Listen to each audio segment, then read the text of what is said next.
Good evening, everyone. I'm Nick Helmer, the mayor of the city of Prospect Heights. And I'm pleased that you're here tonight. Why you came out on this day, I don't know, because it's not the best day we've had in a long time. So I'm glad you're here. You're at the city council meeting, regular meeting at 8 North Elmhurst Road in Prospect Heights. And we're ready to conduct that meeting as soon as we take a roll call for quorum being present. Alderman Williamson? Here. Alderman Messer? Here. Alderman Ludvigsen? Here. Alderman Rosenthal? Here. Alderman Dolick? Here. So on this November 26th, we have a five-member quorum, which are the total number of aldermen that compose the quorum. So thank you again for coming, and let's see if I'm missing anything. Joe? No, sir. All right, let's, what do we want to signal here? What do you do, sir? Yeah. I'm Lakeshore Recycling Systems. Oh, yeah, you were here before. Would you kindly say the Pledge of Allegiance to us? Pledge allegiance to the flag.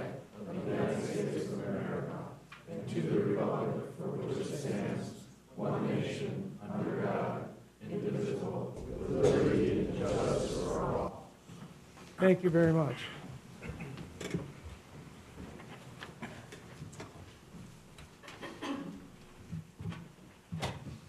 All right.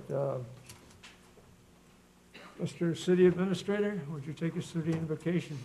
Well, thank you, Mayor. I think for this season of thankfulness and gratitude, maybe it might be just worthwhile for all of us to take a moment to think about what we are grateful for and in this season of Thanksgiving.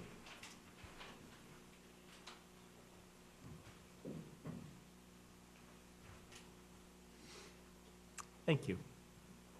Amen. Thank you.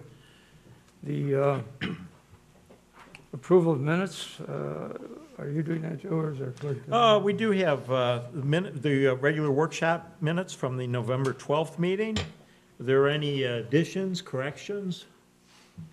And if not, we'll entertain a motion to approve these minutes. So moved. Second. We have a motion, we have a second. Roll call, please. Alderman Messer? Aye. Alderman Williamson? Alderman Ludvigsen? Aye. Alderman Rosenthal? Aye. Alderman Dolick? Aye. Motion passes 5-0. And we have no presentations tonight, nor appointments, confirmations, or proclamations. We do have something for a public item, public comment? We have a resident comment. Yes, on agenda matters. Okay. Go, Mayor.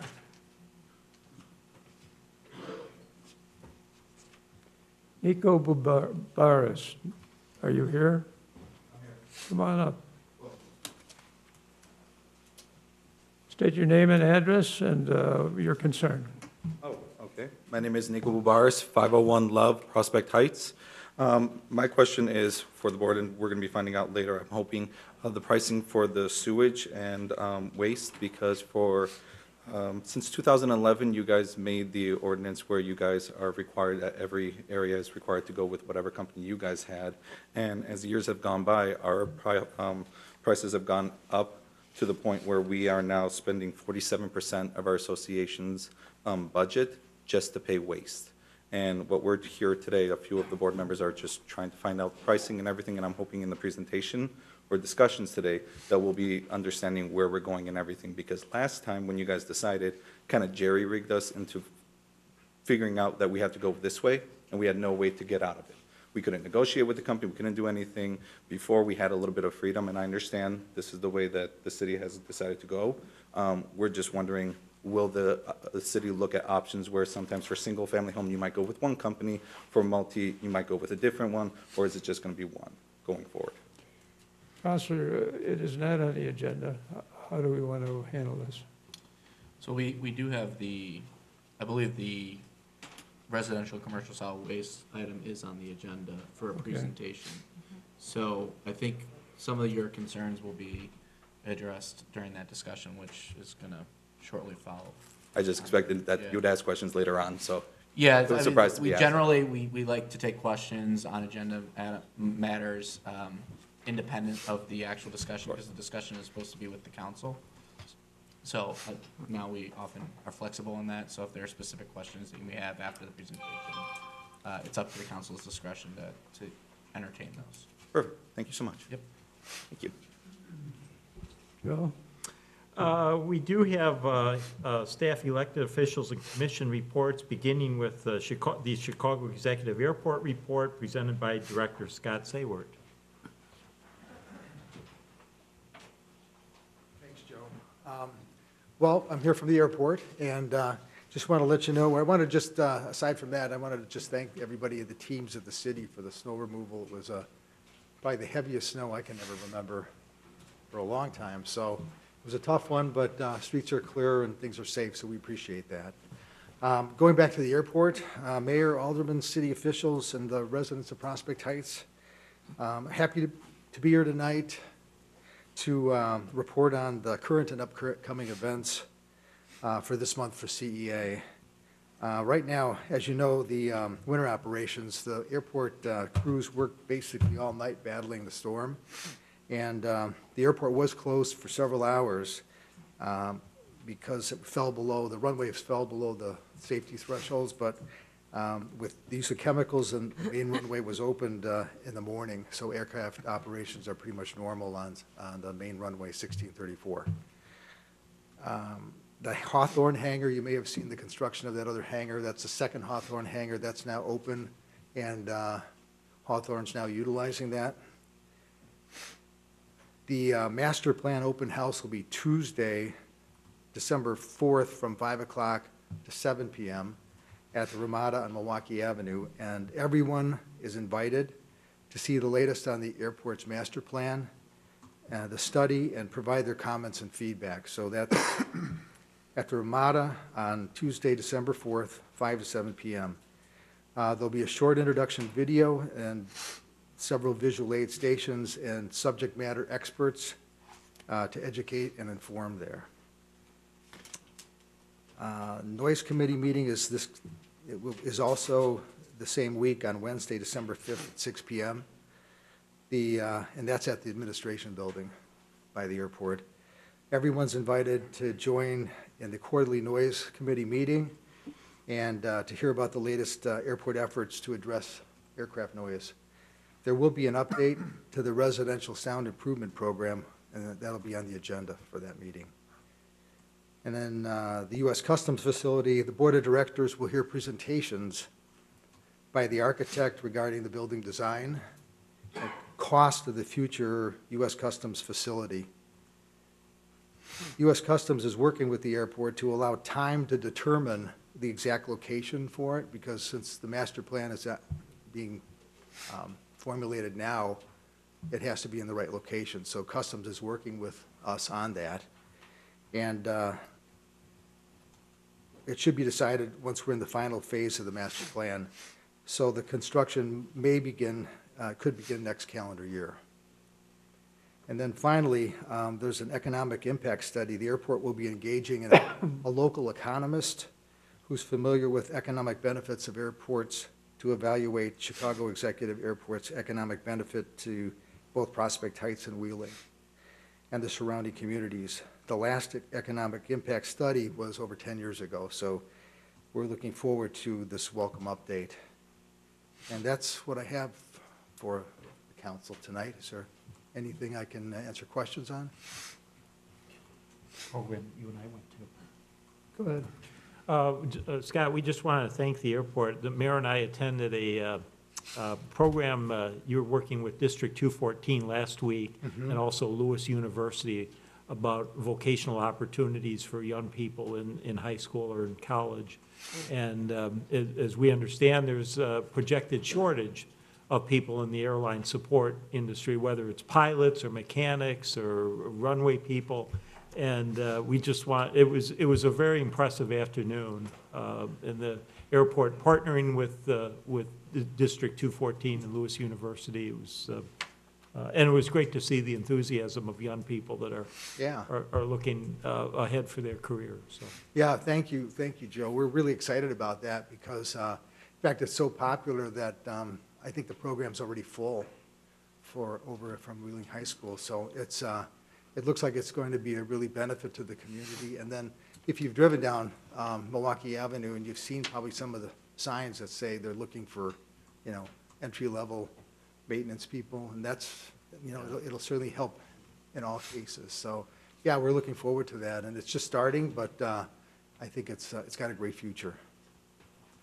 Thank you. I think it's important to note that our system with regard to people flying in from Europe, customs operation, is really used quite a bit. People say, oh, somebody flies from Europe to our airport. I said, yeah, they do.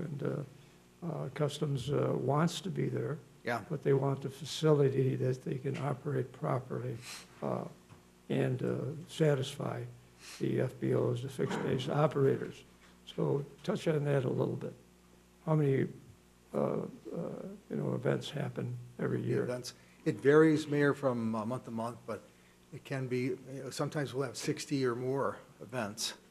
And often they don't come in the times that, the agent may be there. So the agent will actually come in and accommodate those flights for those foreign entries. So it's very, I guess it would be, you'd say it's very necessary, and it's also very welcome by the people who use that airport, the airport. And we're looking forward to the new facility adding to the growth of that. So right now, they have a temporary facility with Atlantic Aviation, is that correct? Yeah, exactly. So that the other planes coming into Priester or to Signature, Hawthorne, they have to go all the way over to Atlantic, get checked in, checked out, whatever the phrase is. Right, And then the plane goes back to where they belong.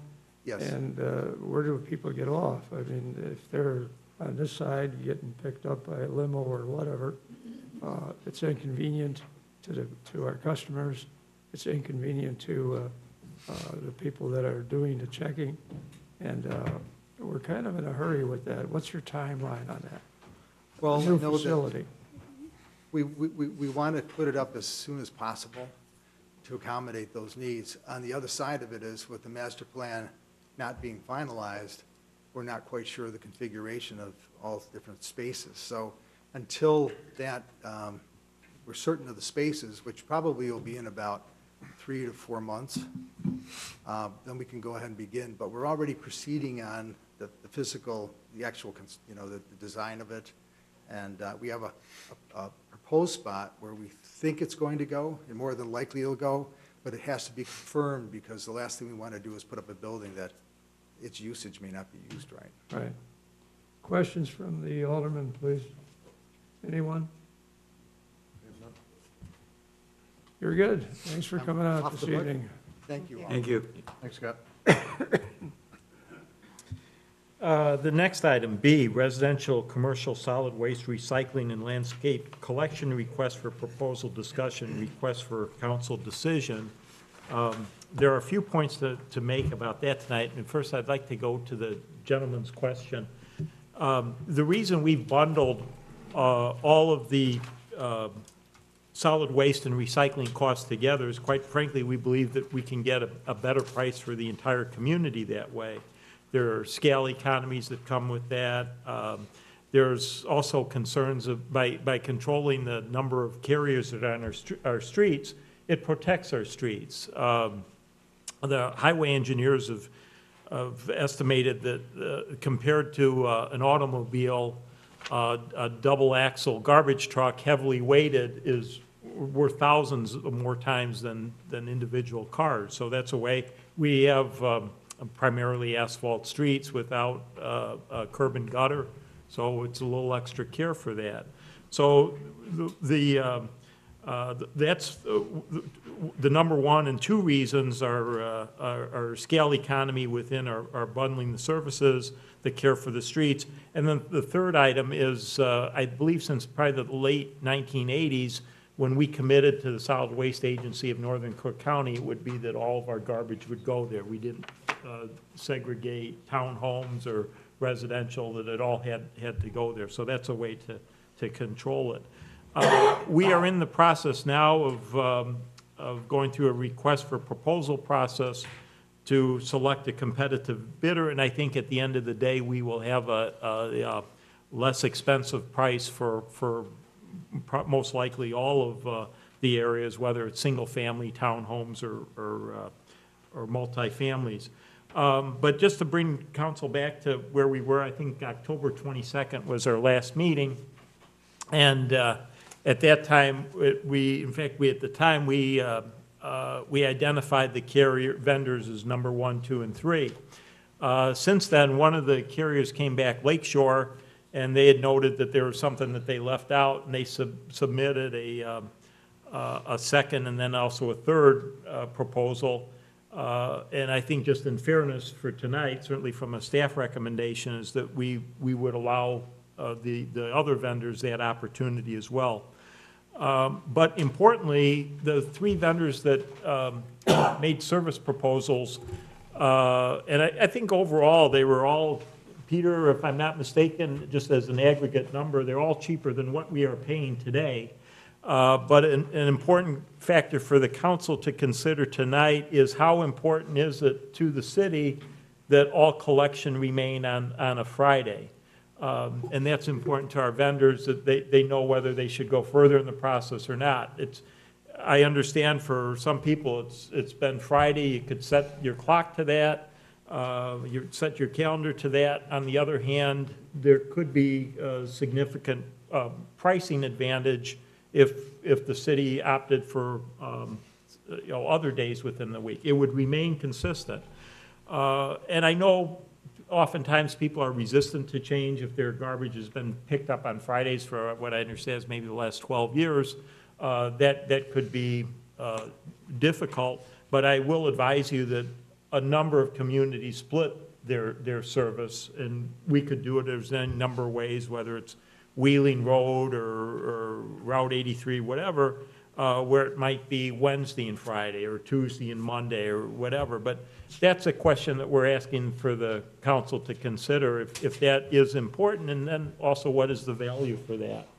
So those are the points, really, is discussion of that as well as the consideration. I would recommend that because we've had other pricing come in, after our last council discussion, that we give the other vendors an opportunity, say for sake of discussion, by close of business next Monday. That would give everybody a week to respond. All right, do we want to, I would like to ask the aldermen one by one if they have a quick opinion or would rather put it off for a while. Alderman Dolick? Thank you. First of all, as far as the days of the week, to address that, in my ward, pretty much everything east of Wolf Road is multifamily units. And I know in Quincy Park at least, we have our own schedule.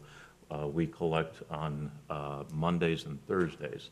So the day of the week, as far as residential pickup, does not affect people in my ward, so I would defer to other aldermen and how their residents feel about it. On a similar note, though, I have noticed in the pricing, there are some much higher rates for multifamily dwellings that are considerably higher, even though residential pickup is a cost savings. I just want to make sure that we look at the entire city as a whole so that one section of the city is not having an increase to support a savings on another part of the city. So I think that should be addressed, but those are my 2 comments at this time. Alderman Ludwigson? Yes, as far as the days of the week, it doesn't really matter to me, and just so people know, it wouldn't be like your recycling would be Monday and your garbage would be Wednesday. It'd just be, you would be a different day possibly of the week instead of Friday. My concern about the days of the week, though, is I hope that the reason that the one vendor who's doing that isn't doing it because it's taxing their ability to serve the entire city, whereas everybody else could do it in one day. So that would be my only reservation to multiple days as to whether or not that's, there's a reason for that, that they might not be able to handle the entire city, because there's times where we have an event and we need somebody to come out and pick up branches. We've had many times where we've had special pickups because of storms and whatnot. So that would be my only concern with it. I agree if we were getting multiple prices back again from everybody, that we should have one bid form that the city administrator work with the city attorney on as far as coming up with a bid form, and it should just be a sealed bid delivered by, 4 o'clock Monday next week or something. So it's sealed, and then we go from there. The last thing I'd say is I would like to see possibly the roll-off dumpsters be removed, only because that's probably the biggest complaint I get from contractors, saying that the rates that they pay for the roll-offs are excessive, and that they can shop that out and get that cheaper. And that would not add to the number of trucks driving down the street, because they'd still be going out to deliver the roll-off anyway, regardless who it is. That's it. Alderman Williamson?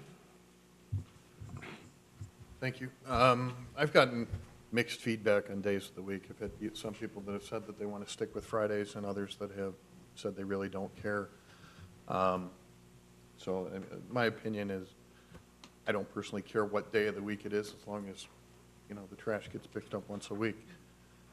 In response to Alderman Ludvigson's, request about the roll-offs, I think that you should keep that all into a standard contract, or into the contract. As I looked at, or reviewed those bids, 2 of them, the cost went down over what we've got now, and one of them wasn't much different than what it is now. Outside of that, I think that they're all on a level playing field, and, they're all going to provide good service, so.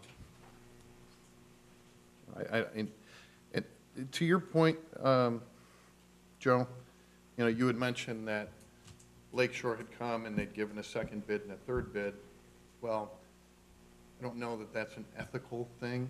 It was a request for proposal, it wasn't a sealed bid.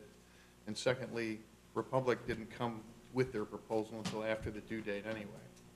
So, they're all kind of on level footing. Flood Brothers was the only one who had their, their bids in, and only gave one bid at that time. I really meant more of the ethics of allowing one vendor an opportunity that the other two don't avail themselves of. That's my concern. Okay, and I don't dispute that, and I don't think it's Yeah. a bad idea. I just, I don't want you calling out one and not the other. Yeah, exactly. It's a fairness issue. Is our place handled in the same manner it is currently? That is correct. Nothing would change. It's not a town-owned. We developed the request for a proposal with the same service levels of what we had before, so. Alderman Messer? Thank you, Mayor. As far as the day of the week, I haven't received any feedback.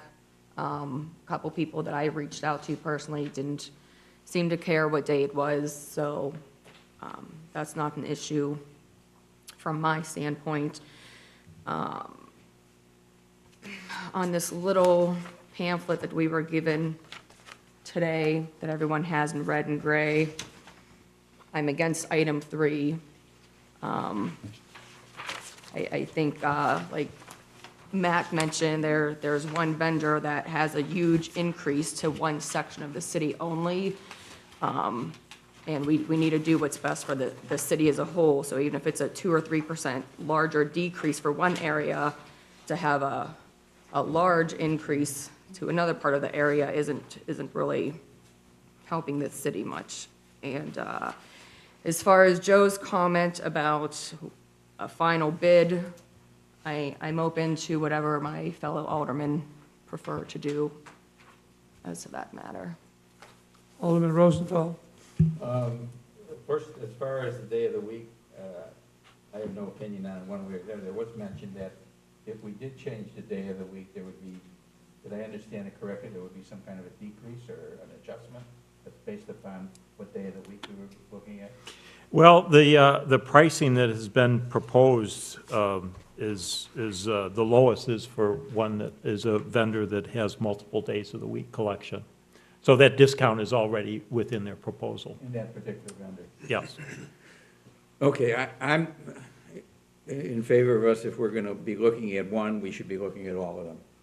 And develop a process whereby it's a sealed bid and, you know, it conforms to the ethics that we want these activities to take place in.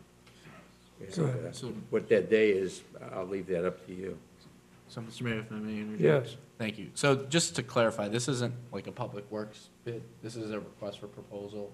I mean, we can have them have a sealed bid, but that's not required by law. Okay. I think what Joe is saying is that, that if a vendor wants to submit a revised proposal, since some vendors did submit a revised proposal, that they have the opportunity to do that. They don't have to do that.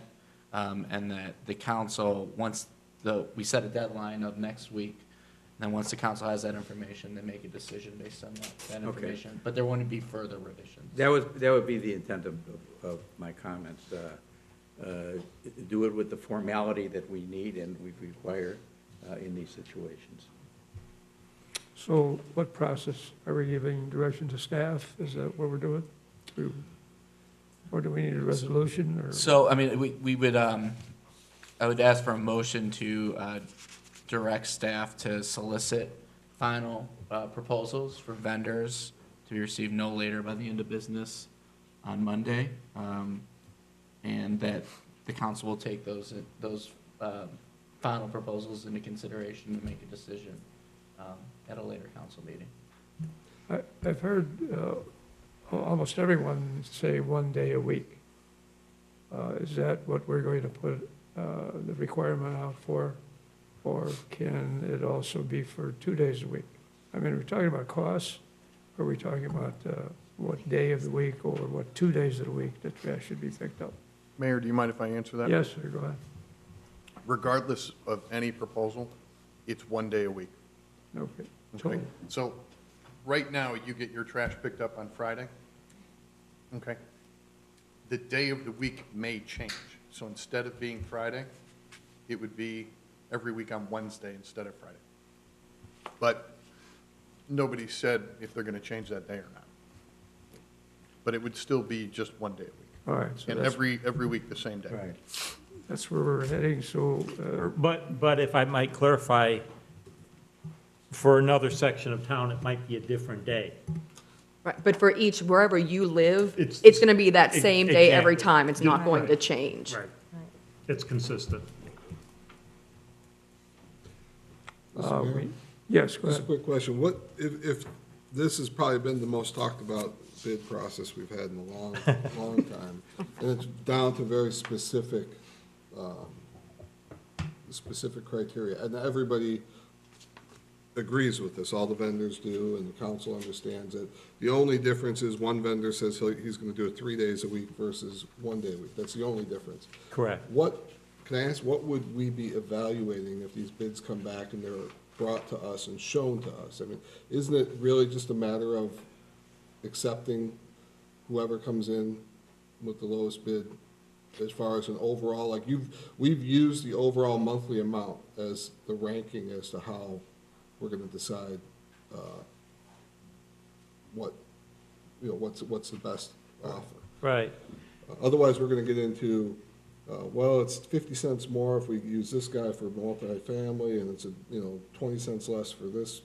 It's gonna get kind of crazy, and we're gonna be back to square one where we are right now, if we don't come up with a way to just put this thing out and have it come back and accept that as the bid. Well,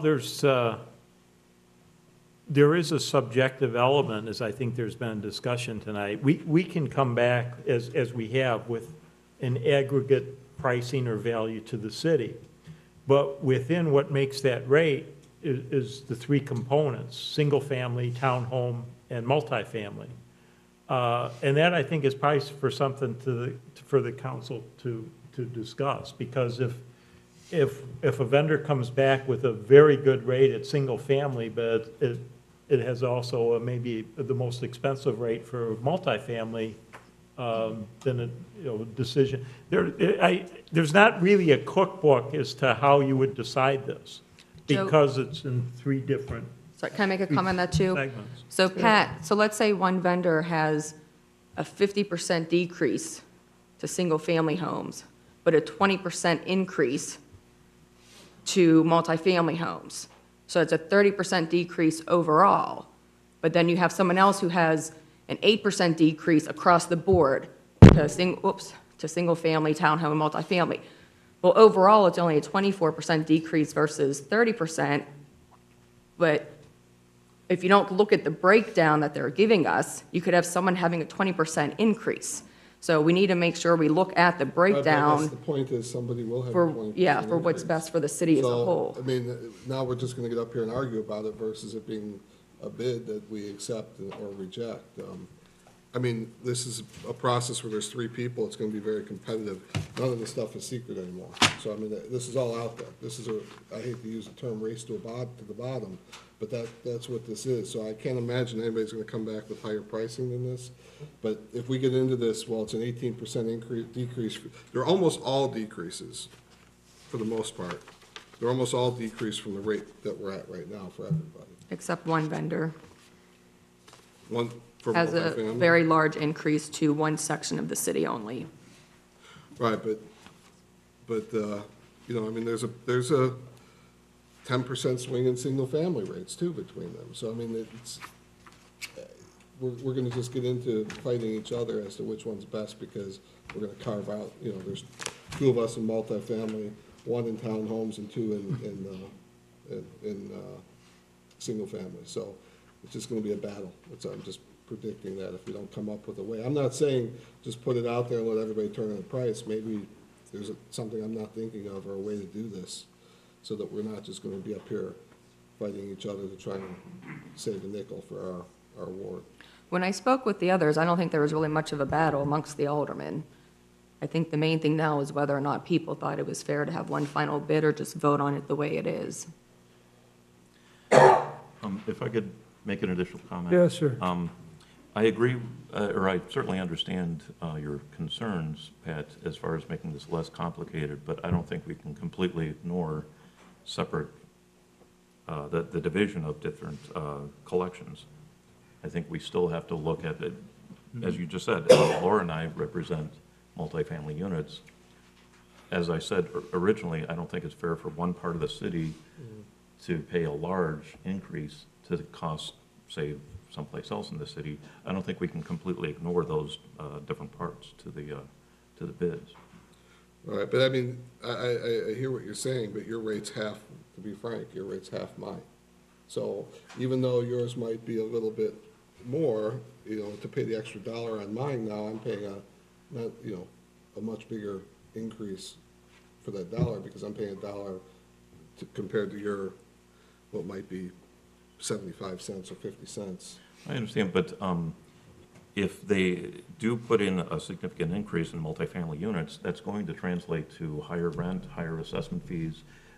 They're not going to just absorb that cost, the building owners, it's going to be passed on. This is exactly the kind of argument I'm talking about that we're going to have. And it's hard, and I understand, it's just hard to avoid that. It's hard to avoid it, I right. can't just overlook that.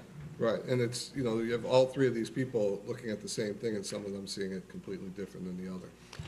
Pat, if it was a huge increase to the west side, I would not want that, even though I don't live there. So when it's close, that's one thing. You're always going to have slight differences, but there is one vendor that has a huge difference compared to the other 2.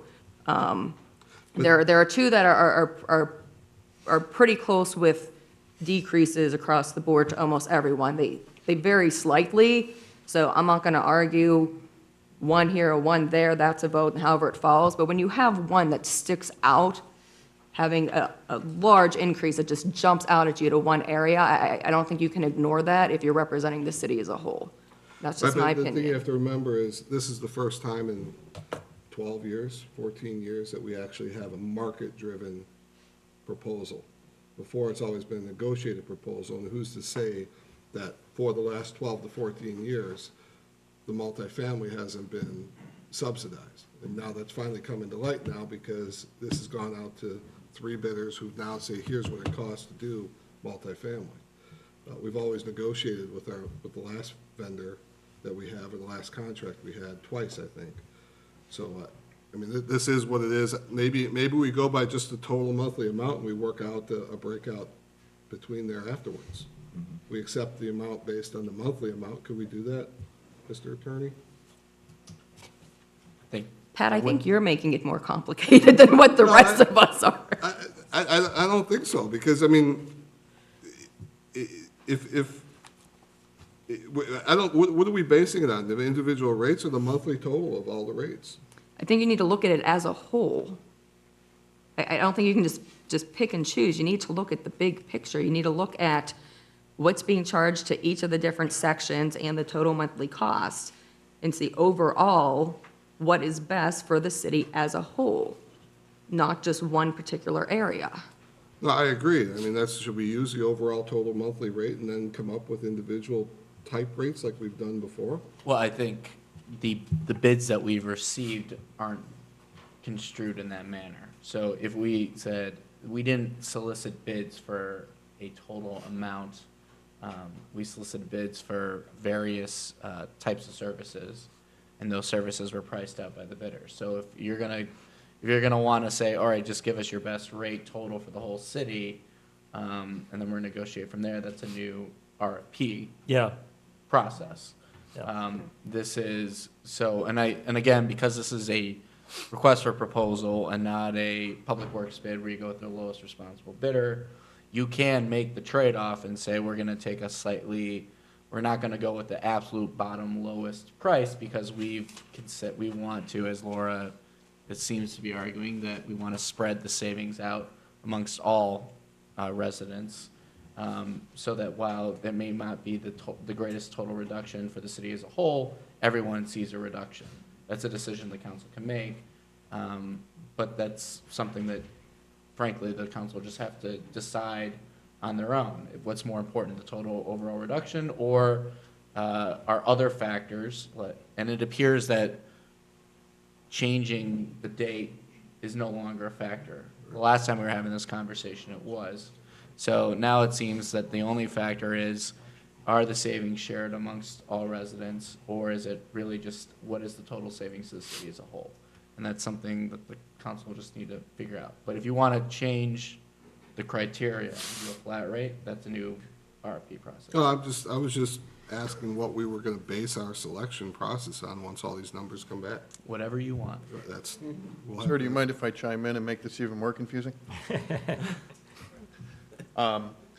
What nobody's really even pointing out is there's also a commercial component to this, and those commercial components are dramatically different too. Okay, so I mean, you also have to not only represent your multifamily and not only represent your single family, but represent the business owners in town as well. And, you know, there are dramatic reductions up to 49% in some cases. So there's varying degrees of offset there as well. Laura, I couldn't understand where you were going. Were you going with the total yearly annual cost? Is that what you were referencing, or the total monthly cost? No, I think Pat said to just look at the lowest monthly cost overall. And I think what Matt and I were saying is you need to look at the big picture, because if one has a lower monthly cost because it's giving a huge decrease to one section of the city, but a substantial increase to another section of the city, and then you have a vendor who maybe their overall monthly decrease isn't as large, but it's a decrease to all areas of the city, that even if it's a little more overall, everyone is getting a decrease in rates instead of one side getting a decrease and the other side getting an increase. So just looking at the big picture and not just the total. Although right now, if you want to go that way, I have no issues with it based on what's in front of me, so. Yeah. But I'm trying to keep it fair for all. Well, I personally am of a mind that, you know, the city administrator would like to put this out and have the final bids come in, close of business next Monday, and I would just defer to your recommendation as to who to go with at that point. Thank you. And I believe, I don't think the city can lose, that we are well represented in the responses. These are three great companies. This is what they do. They're not startups. They have experience. And I'm thankful for their responses. Kevin, would it be appropriate to give direction to staff to get a final bid? If anyone wants to change theirs, or they can submit the same bid, to have it due by December 3rd. There are no changes after that at all whatsoever, to keep it fair across the board, and at the December 10th meeting, we vote. Yeah, I would just make a motion directing staff to solicit final bids by close of business December 3rd, and then staff will prepare a report and recommendation to council, and the council will vote at the December 10th meeting. Can I include in that motion that the bids are to be given to Joe directly, and that until after December 3rd, once everything has been received, the information is not to be shared with any of the councilmen or anyone else in case someone has any type of a relationship with one of the vendors, so no information is leaked? If you want to include that in your motion, you I would can. like to. Okay. Yes. So that the motion now is that staff is directed to solicit bids, final bids by close of business December 3rd. The bids are to be sent directly to City Administrator Joe Wade and are not to be revealed to elected officials until the close of business December 3rd. Is that the motion? That is the motion I would like to make. I Thank will you. Do second we have it. a second, please? Second. Any other comments? If not, roll call, please.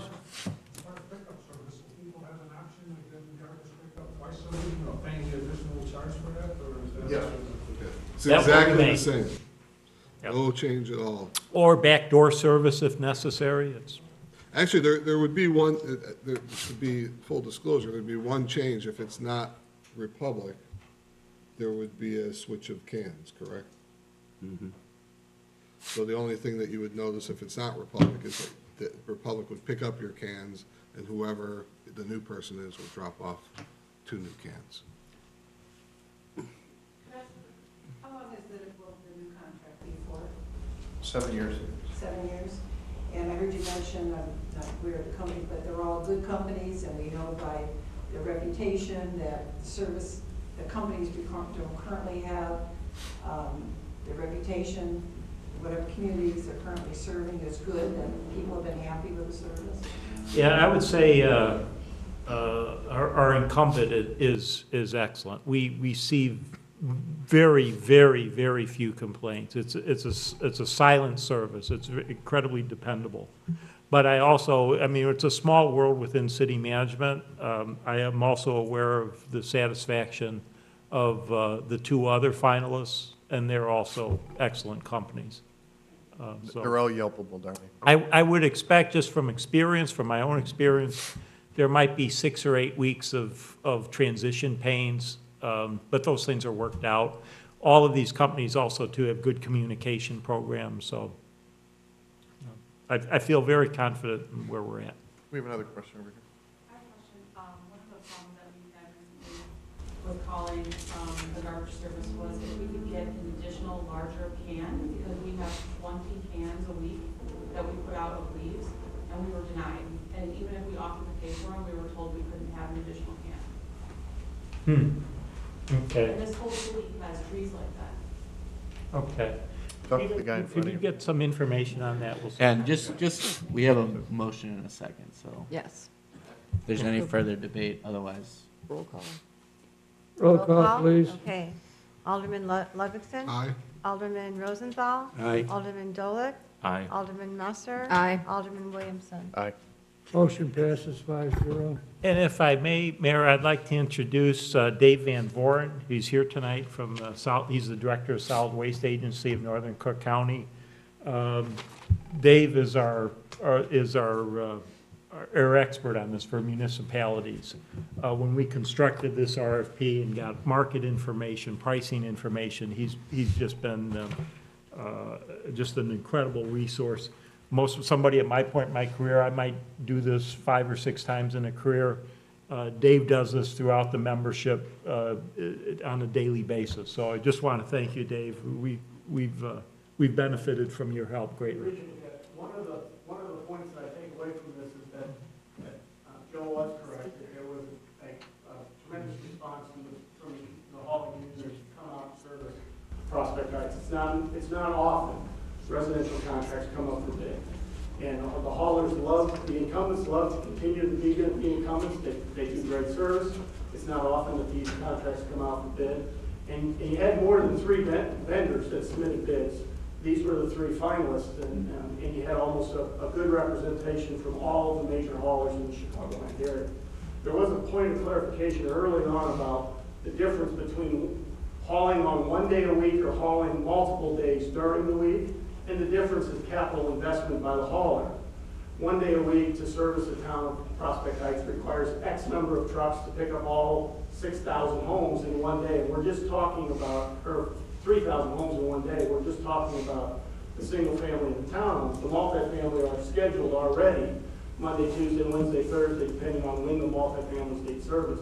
So it's a capital investment scenario. If you give the vendors opportunities to spread that capital, multiple days to try to provide service, they give you a better price. You saw that in some of the pricing here. That's one of the things that I'm sure Joe will take back to the incumbents as well as the other vendors and say, if you want to change from one specific day to a multi-day schedule, you might see additional costs there.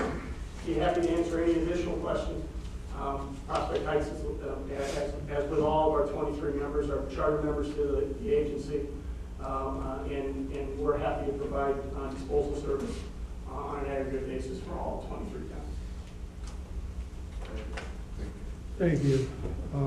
Let's go with C and D and then jump back to item 9. Item C is Plaza Drive status report. Dan Peterson has been working with our city attorney on that. Dan has some good news to report. Thank you very much, Administrator Wade and Council. As you are reminded, Plaza Drive is a privately held street that we, late in the game, found out we are a part owner of, and we've gone through the processes of establishing a method on which the city can have that property dedicated and donated to the city so it becomes a public road. That has taken some time, but I'm happy to announce that the title work has been completed. The city attorney's worked on the agreements, which we will be getting to the owners, and I've been working with Marty Rayan and the Board of Country Pines extensively, who are here this evening, to get this done. Engineer Perez has finished the plat work, and we should be able to have all those, the agreements and everything back to the council for the December 10th meeting for approval, so therefore it can be slated for next year's budget for repairs. So that's great news on Plaza Drive. If anybody has any questions, I'll be more than happy to answer. Quick question. Yes, sir. Anything change on the funding mechanism for it? I mean, that seemed to be a big issue. Because when it was all private, the HOA went out and got qualified bids that our city engineer evaluated, met our standards.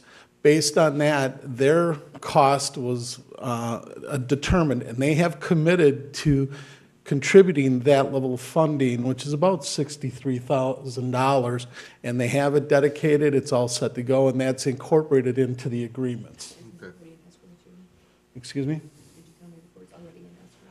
It's not in a formal escrow with the city, however, it is dedicated in their capital budgets. I've seen their budgeted amounts. They've agreed that they will make the money available how we need it to move this forward. Anyone else? All right, that was a reporting item. What's The next is also a status report, and that's on also Dan Peterson, the sale of the Piper Lane property status report. Again, thank you very much. Good news, over the last couple of weeks, the due diligence period for Connor Commercial on the sale of our 10 acres on Piper Lane has passed, and it is, the period for them to get out of the contract and get their earnest money back has expired. Also good news is that I spoke with Brian Quigley last week. Their environmental remediation is on schedule per their due diligence schedule. They've finished up all their on-site environmental testing. They've hired the company called Environmental Protection Industries to complete their remediation plan with the IEPA to get their no further remediation letter. All of their reports are favorable to a cap-in-place remediation plan for a large part of it. There will be soils removed, and there will be on-site testing of each load of material removed from site. There's been additional excavation exploration to look at the extent of the debris that we all know is on the property. Also, too, they've discovered a large concrete-encased ComEd vault that they're working on right now. Title work, Alta survey, preliminary architectural and engineering are in process. Their topographical is done, and we have a meeting scheduled tomorrow for a pre-ZBA application for 10:30 a.m. They are targeting to be in front of the PZBA on the regular meeting the fourth Thursday of January. So we're moving full forward. They're in the process of getting all their architectural and engineering plans done, and we should have an application for ZBA by the end of the month. Any questions, I'll be more than happy to answer. Good report, things are moving. Let's go back to item 9 and look for elected officials' comments, starting with Alderman Ludwigson. Okay. I was late to the tree lighting ceremony on Saturday because I had the privilege of being at an Eagle Scout promotion, award, I'm not sure what you call it, but two boys from the 4th Ward, I'll point out to say two, both of them are from the 4th Ward. Tim Day and Matt Bednar were elevated to the rank of Eagle Scout. It was the first time I was at an event like that, but it was very nice. There were 7 kids that had done it. 2 of them were from Prospect Heights. But it was neat, and the tree ceremony was, the lighting ceremony was very nice too. One other thing, there's a large outage of, I'm sure people already know, I don't know if electrical outage, a power outage. I don't know if, Joe, you have any word on that? And it's mostly in the 4th Ward, I believe. Our communication with Commonwealth Edison is, as people are aware, there were thousands of people throughout their area and specifically within this district out. Their process for responding is basically it's a triage. If there's a circuit that serves 300 people, that's going to get attention before one that serves 100. The challenge with the storm such as this, where trees might have taken out areas of maybe 5 or 10 homes, those are because they're the smallest number, they're the lowest priority. So that we do know that as of today, they were still working on some of these pockets. I think they had restored some of the large circuits, but the more challenging ones are where there's 5, 10, 12 homes out or so. And from what I understand, they'll be continuing to do that into tomorrow. Okay, thank you. Alderman Dolick? Thank you. I have no report, but just a quick word of thanks to everyone who has been working very hard in light of the blizzard, helping out residents, especially Public Works. I know Mark Roscoe hopefully is getting some well-deserved rest as we speak, as well as our police department. I know everyone has really been working hard and putting in lots of extra time. We certainly appreciate that.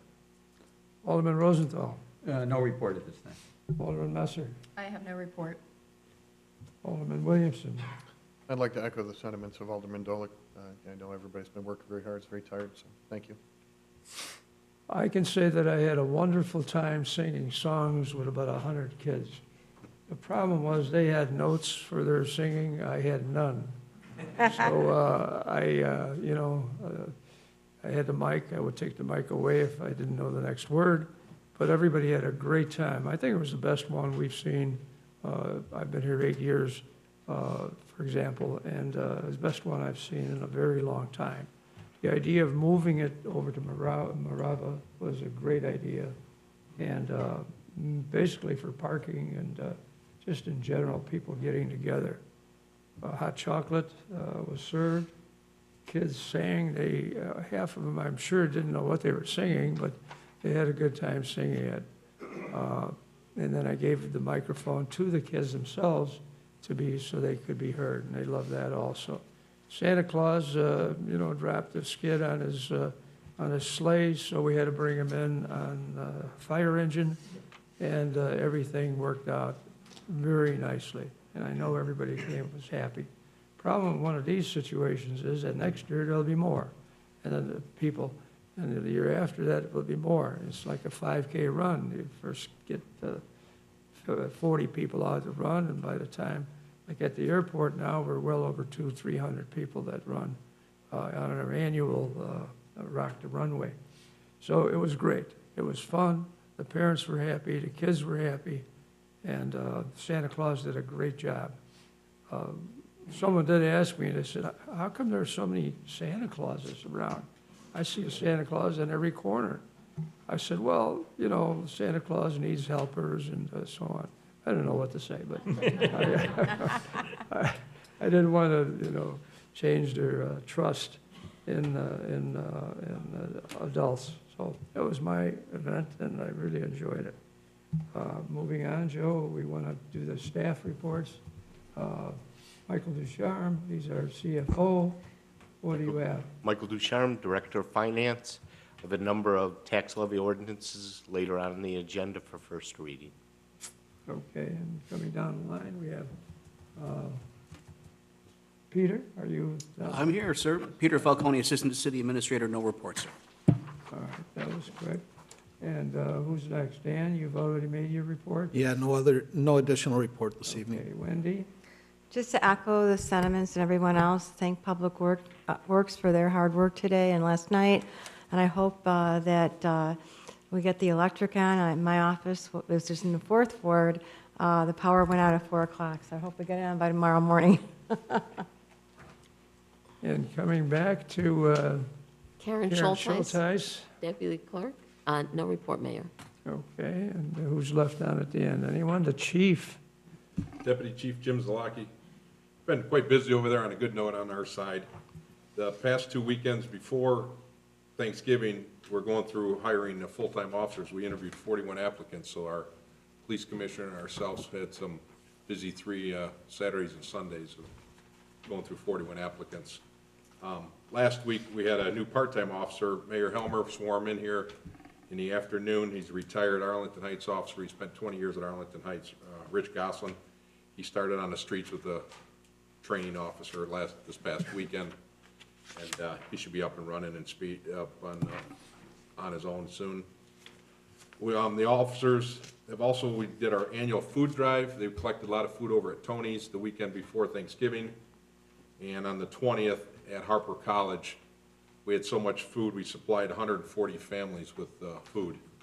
Not only the people in need, and we also extended it to the fire victims this year. And we had about 140 families over there on Tuesday. And then also, if you notice, if you've come in contact with some of our officers, they've been looking kind of scruffy. They love November. They've been out collecting. It's No Shave November. They've been out on the streets about 3 days. They have 1 day left. They were scheduled for today, but they took it off just because of the safety on the roads with the snow and ice. But they're going to be out there, I think, this Friday. So far, the officers come in on their days off. The same thing with the food drive. They've collected about $1,500 so far on the corners, which still will donate to cancer. So, you guys have done a great job, coming in on their time off with the food drive and the cancer. So, that's what we've been doing out there. Right, I'd like to add, they do it enthusiastically. Yes. I was over at Tony's. They made sure I went in and bought something and put it in their truck. And there are people all day long, just, they got a little note, buy something for our food drive. They would go in and buy something and bring it back. This wasn't some stuff they had in their trunk of the car. So that was really effective, and I think the officers enjoyed it. They had a good time talking to people, and then finally, giving the food away. That had to be the best time. Yeah, this was by far the biggest food collection we've had. Yeah. I know Alderman Dolick was there, and there was plenty of food left over, I think, too. Yeah, we filled those vans, at least 3 of them. We had to bring them back and empty them out and fill the 1 or 2 of them again. So it was an excellent turnout, so we certainly appreciate it. It's an excellent cause, a lot of people in need, so thank you very much. That's all I have. All right, thank you. There was nothing on the consent agenda, Joe, as far as I know. So if you want to take it on to item 11, old business? Absolutely. Mayor, if you don't mind, I just want, as obviously our Public Works Superintendent, Mark Roscoe, is not here tonight, but just to report on the snow efforts. Mark came in about 4 or 5 yesterday, and the crews came in about 6. So those guys worked about 22 hours through the night continually, and it was a challenging storm. He reports that they had at least 20 trees down, and 9 of them were large. A few of them that they had to bring out the end loader to move them. Some were over 45 feet tall.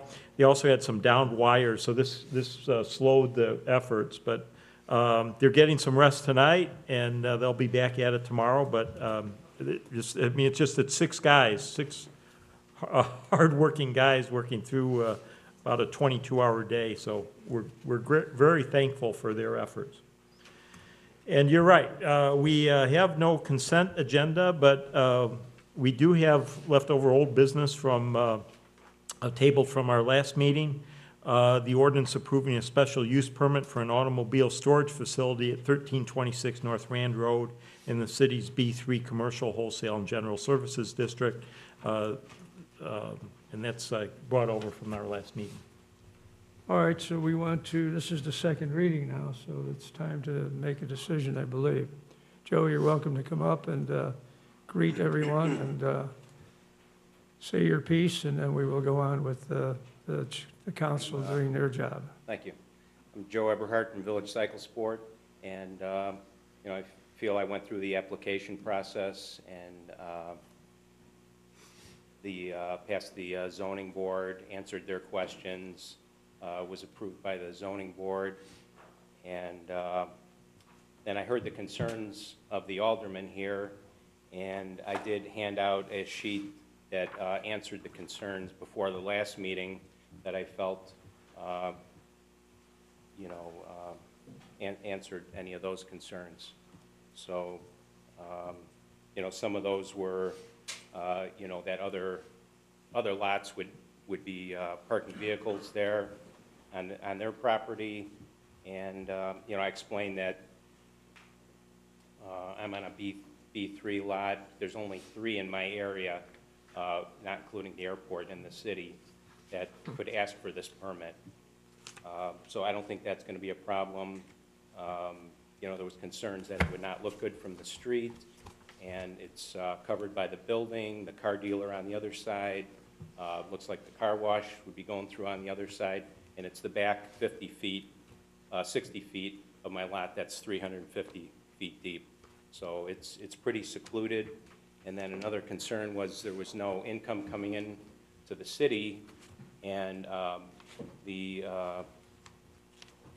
Way to Go limo service that wants to park their vehicles there would like to be registered in the city, get a business permit, register all their vehicles, which have high dollar vehicle stickers for them, and also work with the city on special events and things like that. So I think I try to fulfill and answer any questions that the council had for this. All right, thank you. We have on the agenda item 018-35 for the approval of the request for the B3 lot with Mr. Eberhardt, which is right next door to his bicycle shop on Rand Road. This is the second reading. We need a motion to approve that before we can get into anything else. So moved. Second, please. Second.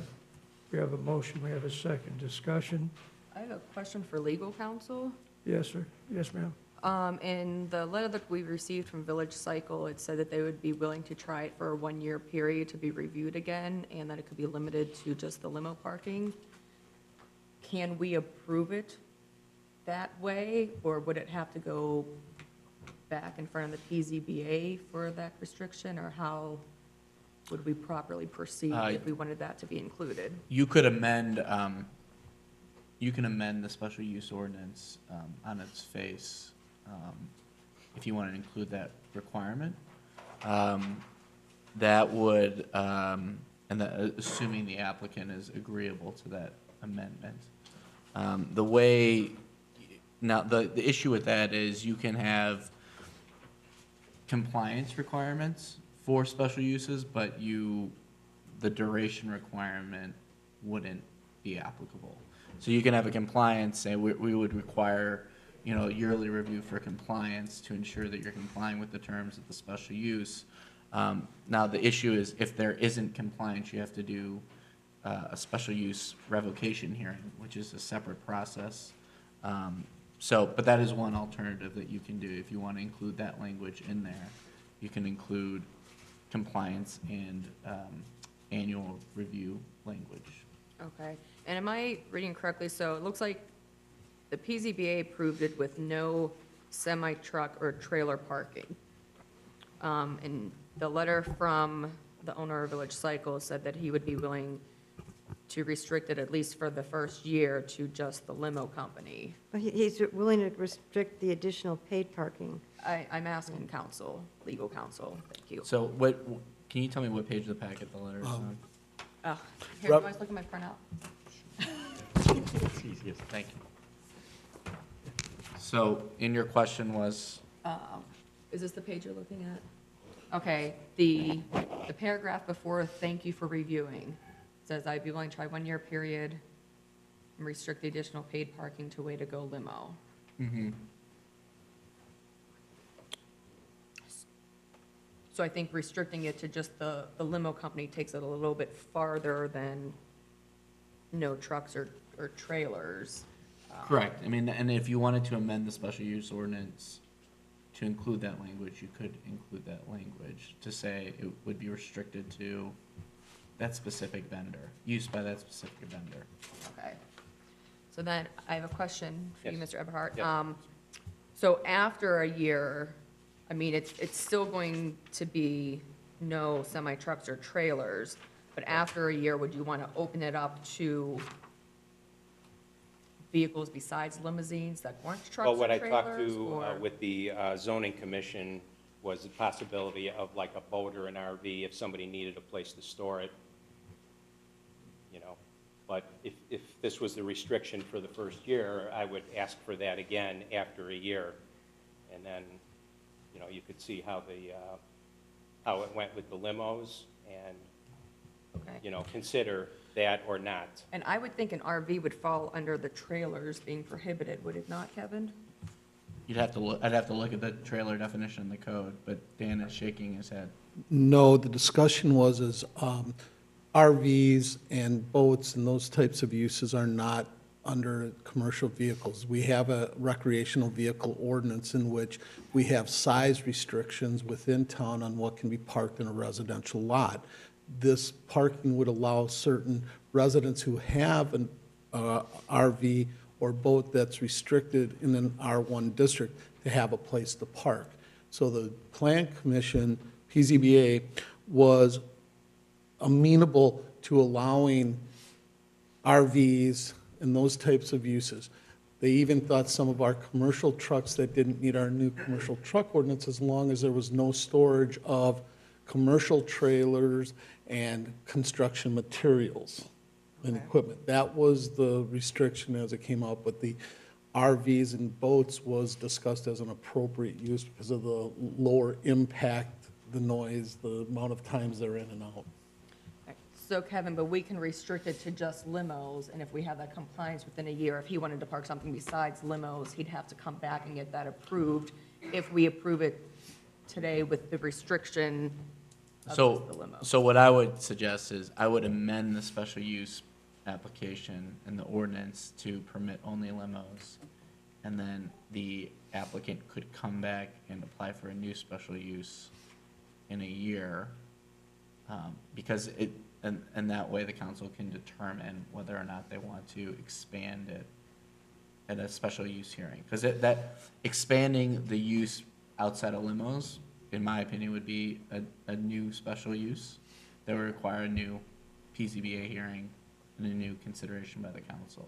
So we couldn't bake it into the actual special use now and say, but you can't, we'll let you do it in a year through some unspecified hearing process. Okay, so we can limit it to just limos. If he wanted something else, he'd have to come back, and then that specifically would have to be approved. Right. Okay, That's how I would suggest doing it. okay. My comments based on, I was out of town the first time you were here, but I read the minutes and saw the concerns of the other aldermen. I also read through all of your responses. And I think you're trying to work with the city to make things work. And I think, people need to kind of try to meet halfway. So if you are still willing to do just the limo company, because I think once you get into, and it can be a fine line, RVs, some people kind of consider trailers. So I think there still might be a lot of objection to that. So if you're fine with it being limited to just the limousines, I think that would be a good meet for you and the council. And because I think you really tried to address the issues. And then also just from some legal information that we received as far as approving or disapproving something, I can't find any standing we have legally to not approve it based on certain information we received. So everything that I've reviewed, if we amend it to restrict it to the limousines, just my general opinion, I'm kind of in favor of it. I don't know what the other aldermen think. I'm sure they will speak and let me know if they have any objections that I'm not thinking of. All right, thank you. Who's next? Comment? Yes. Thank you. A couple of things. First, just a quick question to actually Dan Peterson. The other B3 areas right in there, not including the airport, but what's located in those areas? Those other B3 zone lots are over off of the Piper and Palatine frontage roads, and they are in our industrial zone area. Okay, but the ones over off of Rand Road? Those are all B2A. We do have the Prospect Crossing Shopping Center is a B4 PUD, which again would have to come through a special process, but that's not been indicated at all. All the other commercial properties are B2A over there and are not permitted to have this type of storage period. They can't even ask for it unless they get rezoned to a B3. Okay, that was going to be my next question. It does have to be B3? Yes. Okay. That kind of brings me to the next point. My original objection, I had a few at the first reading. One was, does this set a precedent where we have numerous places storing vehicles? In light of what's been presented, I would consider approving this with the restrictions that Alderman Messer just brought forth. If we want to approve it for 1 year and the limousines only, I would be fine with that. For one thing, the limousines is kind of a business that they're in and out. It's not just something that's parked there and it just sits there and deteriorates. I'm not in favor of the additional storage of boats, RVs, tow trucks, whatever the case may be. I think that does become a bit of an eyesore, and I was concerned about that, even though they may be in running order, but it kind of becomes an eyesore. I'm not in favor of that. If you're open to just those restrictions, where it's the limousines only, and we revisit it in 1 year, I'm okay with that. Mr. Mayor? May I? Yes. If I can interject, so we can't grant a special use for a time-limited duration. We can say that we will grant your special use and we will do a yearly compliance check to make sure that he is only storing limousines. But we can't say we'll only give it to you for a year and then the special use expires after a year. Okay, but it's still to store additional vehicles in addition to limousines is something that would come up in a year. Right, so the way the special use or the ordinance would be amended would to be permitting the storage of automobiles only to include limousines, and nothing else. and that if he wanted to expand what he could store on the property to boats, RVs, that sort of thing, he would have to come in and apply for a new special use. Okay. But we could put the compliance in, so in a year we could go, and if he was out of compliance and there was another vehicle or whatever, then it could be revoked. Yeah, and frankly, though, yeah, you could do that, but the code enforcement can ensure compliance throughout the year. Even without it, okay. And cite him if he is storing vehicles that aren't limousines on the property, and there's a process if he is violating the terms of the special use to revoke that special use. So you can put the compliance language in there if you want, but there's enforcement mechanisms already in the city code to ensure compliance. Okay, thank you. Alderman Rosenthal? Given the amendments or the changes you made to your statement, I had concerns about it originally, as some of the other aldermen did. With you removing that and taking the restriction for limousines only and then reviewing it in a year, I would find myself voting in favor of that, of that proposal, an amendment to the PZBA. All right, thank you. Alderman Ludwigson? Yes, I'm sitting here and I thought maybe I'd hear something different, but, Kevin, why is there a special use required for limousine business registered in Prospect Heights operating in the B3? Your answer is going to be there isn't a requirement to have a special use.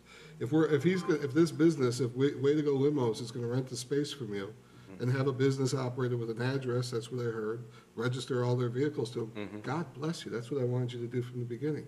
But you don't need a special use to do that. That's exactly what I want to happen. So let's forget the special use, come in, get the business license tomorrow. Am I missing something?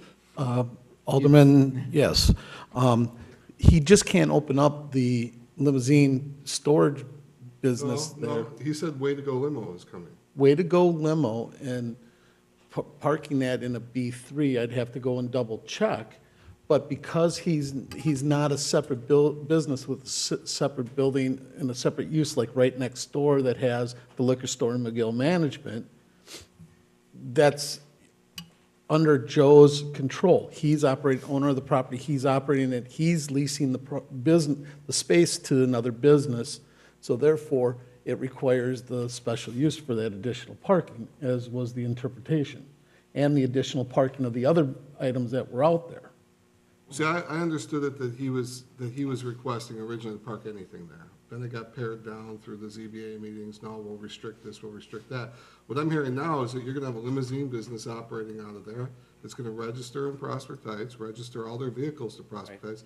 They have to have an address. Why can't they use his address?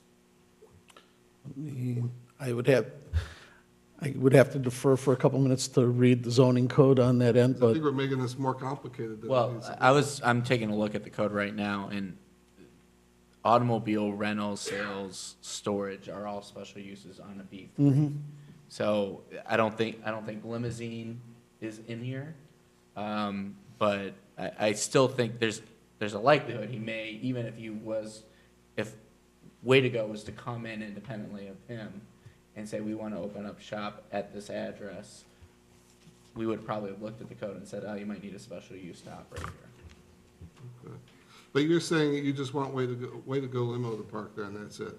They're going to register all their, how do we get that? I was requesting more, but I would be willing to do that for a year, and then I would request again if you were happy with the way that ran, if there was more, but if not, then you say no. But if One you of the have permitted more uses passing, does say automobile vehicle sales and leasing. That is a permitted use on a B3. You're not asking I don't know for if that. it You're asking qualifies for- as that. You're asking for limos. That's what you got parked there now, right? Right. So can we But just it's find out if we leasing. could just open the business and keep this simple? So then we don't have to worry about what else might be brought there if they just open up a business, Way to Go Limo? Well, nothing else can be brought there unless they go before the PZBA and ask for another special use permit. Well, if it's a permitted use, they wouldn't have to. Right, but the trucks, the trailers, the other items that he Yes, wanted would yeah, have to go I'm before. looking at the code right now. I don't know, I think it would still require special use. I believe so. I think that's the intent of the council. I to think have them if legal come counsel back thinks that and it's have linked them to special restricted. use, I think we should just vote on the special use. That's, I think, is the intent of the council, at least, I'll speak for myself. That's one of the reasons I voted. I will vote yes when the roll is called. The only issue is, though, how do we get compliance with registering the vehicles if there's not a business address there? You got just a wayward, you pay $50 a month, you can park your limo here. We got no way of tracking that through Secretary of State or anything like that. One of the restrictions that was put on, that was going to forward just administratively, even if it was more than just limousines, is he'd have to keep a record, he'd have to make sure they're all registered to the city, because our ordinance requires all vehicles stored within the city as a city sticker. He'd have to provide records of who the people are they there, subject to regular checks, we're in the neighborhood all the time, to make sure that they're there. At the beginning of the year, the operator will come in, register his vehicles, get his stickers. Joe will have a list of what vehicles are supposed to be on the property, at least. We double check them. If there's a problem there, we cite them.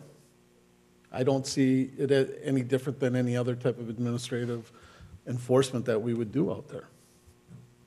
And that was one of the things discussed at the PZBA, is that he would have to keep a list of who is parking there, so on a Tuesday night, some guy just doesn't come in and fly in and park in the lot. Would you be willing to, what is that called, Dan, where, like we have with the multifamilies on the east side, where the police are able to have access to the parking lots?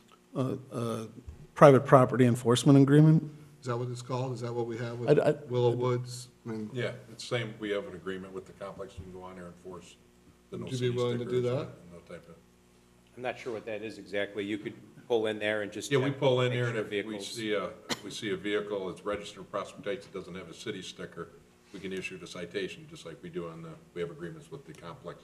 But I don't live in Prospect Heights. If my car's there overnight, I'm not gonna have a, No, if it's registered, if you leave your car overnight, Yeah. we'll run the plate, it doesn't come back to Prospect Heights. okay. You're fine, you won't get the ticket, it's just that it's in Prospect Heights car. So I guess if, I mean, yeah, So- all the limos, I mean, will be registered there. I'm just worried if I park something there, it's my lots that I don't have, No, if it's not Like, registered no at way, Prospect you know. Heights, we don't do any tow. If it's your private property, then we I don't would tow. just be cited. Yeah, we don't like east side complexes, they have their own towing I see. companies. If they don't have their parking passes, Sure. they have their tow. We don't tow off I'd be private. agreeable to it We then. don't Okay. tow off private property. So, if I may, Mayor? Yes, please. So, we're making kind of a few changes here. What I would suggest is giving us the opportunity to amend the ordinance, and then putting it on the December 10th agenda for final review, because we're potentially including this enforcement mechanism, we're restricting it to limousines. These are material changes that would require a new reading before the council. You want a motion? Well, let's talk about that really quick. Laura, were you saying then you're okay if he has 20 spots, lease it to 20 different people? I said for the limos only. Are you looking for, wouldn't it be best if Way to Go Limo if Way to Go Limo had to have a special use? I'm more than happy to grant them that special use. Can we go that direction? For way to go lim. Yeah, let's just write it up for what it's for. But if that company pulls out and he gets a different limo company, does he have to go through this whole process again? Yeah, I mean, just like McDonald's had to come to us to put a new drive-through window in on the east side of town, which I thought was crazy, but our code says they had to do that for the sign. Yeah, we would make the special use, and the way the ordinance is drafted currently, the special use runs with the applicant, not with the, No, with the limo service. Not with the property. right, but not with the property. So we would have to change. That protects everybody. Right. But that would be a new application. That would be a new application. Because right now, For Village ZBA? Cycle is the applicant, right? Yeah, because Village Cycle is the applicant. Mhm. That would be a new application. Can't we just add a provision that he has assignability to Way to Go Limo with his one-time use to assign it to Way to Go? No. Oh, Pat, who cares what limo company? If we're limiting it to limos, bend a little. I bent a lot because I was gonna cite. Well, you just said I you was were gonna all for it cite- if it was just I was gonna limo. cite section 3 and section 6 in the special use, saying it doesn't comport with the use of the property over there. We have a business district, our Rand Road Business District, the handouts were put into your mailbox, which says that that land must always be tried to be used to its highest and best use. And when you start just letting parking go in there and park trailers and campers, that is not the best use of the Rand Road property for the best interest of Prospect Heights. So, I mean, I'm more than willing to say, park your limos there. I got no problem with that, but make it a business. Let Way to Go Limo be the guy, girl, whoever it is. And let's just do it right. Let's not just, to me, doing it this way kind of just creates this little squishy, you didn't see I couldn't park dump trucks. That's not a trailer, you know. Well, we did though. Well, they We're did restricting say- it to But- limos but do we only. want to even go So down it- that It road? is restricted to limos only, so he can't, I don't think there's any squeeze. Let's just, you don't want another business in town? Let's have Way to Go Limo be a proud Prospect Heights business, right? I would agree. And how quickly can we get this expedited since Well, we've had him come back how many I'll times be now? 5 times in December if we have to get this done. Are you coming in the week of I'll come in on Christmas to do it if we have to. To expedite it doesn't make any difference, though, because as He's long not as he's moving, going through right. the process, he's collecting his rent. If this goes on for 2 years, yeah, he's gonna get sick and tired of coming back here, but he's still getting his rent. So it doesn't have to be an expedition. Good point. So then, Well, Kevin, what- unless the company isn't gonna agree to rent from him until they know that they have the special use in place. We can I get it think done Joe quickly. can go back to him now and say, hey, it looks a lot more optimistic today than it did yesterday. And again, you know, Joe, do you have concerns about that? No, that would be okay, you know, if we vote at the next meeting, or, you know, when you get the right wording together, that'd be okay. Jody, you have a concern about limiting it to this one limo service, or do you want it to be open to all limo services, all limos? I mean, it's a start. I could request it later if you know, if this is orderly and works fine and you're happy with the way it works, and I say, you know, come to another meeting and say there's another limo company that wants to share spots there, you know, I would request that, but if And that- not, then that would be a new it's a separate thing, right? Okay. Kevin, Yeah. can we just send this back down to the ZBA versus having a brand-new hearing at the ZBA? I think we can. What do you think? Tell me how you really feel. Kevin, can you tell me Alderman? what the advantages are to the city of Way to Go Limo applying versus Village Cycle applying? Like, is it going to generate more revenue, or like, what benefit is there to the city for us to have them go back and reapply under the specific limo company? You have more control over that actual applicant versus, in this context where he's the applicant, he's getting the special use, and then unless we create a convoluted special use ordinance, he can, and we just restrict it to limos. Yeah. He can send it to whatever limo company he wants, or none at all, as long as there's just limos back there. If Way to Go is the applicant, we have control over them. They're responsible for the use, and we can in turn enforce against them if they violate the special use. We're not enforcing against him. We're citing the applicant and the holder of the special use. So it might even be beneficial to Mr. Everhart then, because he wouldn't be getting the fine if something is not compliant. The limo company Probably, would. no, you would probably be going against the limo company. So they're he violating would the still special get use. fined, but if, I'm confused. 'Cause You it's just his said we would go property. after the limo company and they'd be responsible, but now you're saying he would get fined. I mean, it's his property, so if there's some code violation on his property, he still may be liable for that violation, but, you know, if we go to, and they're, But if my car is parked on his property, and I'm registered in Prospect Heights, and I don't have my city sticker, because I'm on his property, is he getting fined for that? are you a tenant of him? I don't know, maybe I am. Okay. We're talking, I'd rather not get into that. I guess we're talking about paid parking here, right? Yeah, I mean, so I think it would be a cleaner process if the actual user of the use was the applicant for the use. Right. It's not The necessary, PZBA but meets it's once a month? Dan, Yes, the PZBA is not going to have a meeting now until January. They do not have a regularly scheduled meeting in December. If we need, I could poll the ZBA to see if they could have a special meeting if that's needed. However, have to go through the language exactly what it is we're going to ask them to consider per the zoning code. I think to Scott's point, This is only a year. ultimately happen is going on right now anyway, so. I mean, if this is only Way a to go. year, why don't you just let them have it for the Joe, do you limo company? understand the concern? I mean, the concern obviously is that today it's limousines, and we're afraid of the growth. We're afraid that that comes back. I mean, there was a dump truck back there before, there was a bus back there before, things like that. Right, and that was all restricted by the zoning board. Right, Any and- type of vehicles like that, so that is in the wording And already. I've been saying this whole time, the road to hell was paved with good intentions, and that's our fear is, all of a sudden it creeps up to something a little bit bigger than a. What if a it was limo. only limos and there was another limo company? Would that be an issue?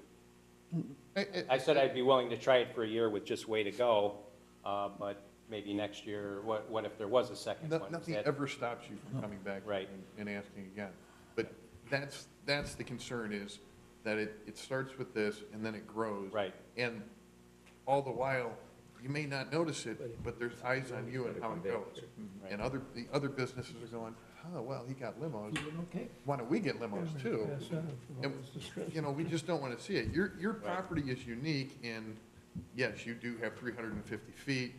And, you know, you're talking about the car wash, as much as I want to consider it, and I think that the car wash, I mean, I saw their presentation, it was fantastic. It's not there yet. I mean, everything could fall apart tomorrow, and then there's still this big opening, and nobody wants to sit there and stare at all this parking. So I hope you understand the concerns. You don't have to appreciate them, but understand them. Right. And we're trying to keep the community, you know, from being a parking lot. Which is why I reduced it to the limo company, because I think they're a good asset to the city, and, you know, that is very neat and orderly, and. Joe, I don't think you've done anything but try and, you know, comply and cooperate with everybody on council. So, you know, I applaud how you approached it, and I just want to make you aware, if you hadn't understood it, what our Way to concerns go. are. I do. Way to go, Thanks. limos. Yes. I have to comment. Your turn, Alderman. We're like striping this parking lot with an art. The gentleman has said he's willing to go along with just doing Way to Go limo. And then if he's going to expand, or he wants to expand, he's got to come back to the BZBA and get an approval for that, and eventually get approval from the council here. To my way of thinking, he is satisfied what our concerns are. We're trying to build cases and create things that may or may not happen. But we've given a restriction to him that says you can use Way to Go limo, or whatever the limo company's name is, and use those spots. You can't use anything else. You can't do anything else there. If you're out of compliance, you're going to be in trouble. Let's just give the man his permission to do it. Exactly. All right, we have two exactlies. That's great. Let's move So on. what I need is clarification. If you want to approve as this gentleman is the applicant with the amendments we've discussed to the ordinance, that's one motion. And that would still require a second reading at the December meeting because we're making some material changes. If you want to have the applicant be Way to Go, I would suggest that the gentleman withdraw his application so he doesn't have a negative vote against him, and that we would work with Way to Go to get their application in. But those are the two options for the city to consider. We just need direction. It is a rather long process. I do two mailings and. Joe, I get it, but I mean, believe me, I Yeah. didn't want you parking anything there. So to say that you can park exactly what you got there right now is, I've moved mountains. I mean, in my opinion, I've moved a long appreciate way. it. The only thing is, and again, I just want it to be a business, that's all. I don't want it to be some, you know, fly-by-night, you know, you don't even know the guy because he just saw that you parked limos there. Hey, can I park with you? Oh, sure. I want it to be a business. I've said that from the beginning. So I'm good with it if he, and you can continue to park the cars there when, I don't think we've given you any hard time about compliance for not having a special use, and just have Way to Go limo apply. So I would ask that you would consider removing that, because if you get a no vote on the special use, then it can't come back for, I think it's a year. So I'm telling you now, I would vote in favor wholeheartedly and help, tell Dan to do whatever he can to get it done as quickly as possible, to go with the Way to Go limo applying for the special use. The other thing that Director Peterson just brought up is we have to look at the code and determine if there is a use for limos in the code. There are automobile sales uses, there's automobile rental uses, there's automobile repair uses, and automobile storage uses. There's no limousine service in there. And we may not need it, but we may need to look at it, and that may require a text amendment. So one way or the other. So even on the surface right now, it might not even be approvable because limousines aren't allowed. Right, because the application that's currently in front of us is for automobile storage. And that's a special use in the code that's defined. There's nothing in the code for limousines, and we'd have to take a look at that. I'd be in favor of that text amendment, so I would not let anything hold that up. I'd be agreeable. Okay, Kevin, a clarification, because I thought you said one thing. If I understand Dan correctly, he's telling you that's not what you said. If we move forward with Village Cycle being the applicant, it's an approvable item. If it goes back and Way to Go Limo has to be the applicant, it may not be an approvable item. No, what I'm saying is, the code doesn't have a definition for limousine rental or limousine services. There's specific definitions for automobile repair, automobile storage, auto sales and leasing. If there's nothing in the code for limousines, so if we're gonna put a restriction in his special use ordinance, we have to make sure that it's enforceable per our code. And if we don't have that definition in our code, we may not be able to enforce it. So it may require a text amendment to the code to add limousine rental. There is. Automobile leasing is a. Could be. Could be the way our definition is written, it's not, because it's a vehicle that an individual can go and take on their own, like an Enterprise or an Avis or that. It does not spell out in our code livery service such as taxis, limousines. We do have a special use in a B2 for a bus terminal. So is there any way you could get Way to Go limo to let the renters drive their limo? Probably not.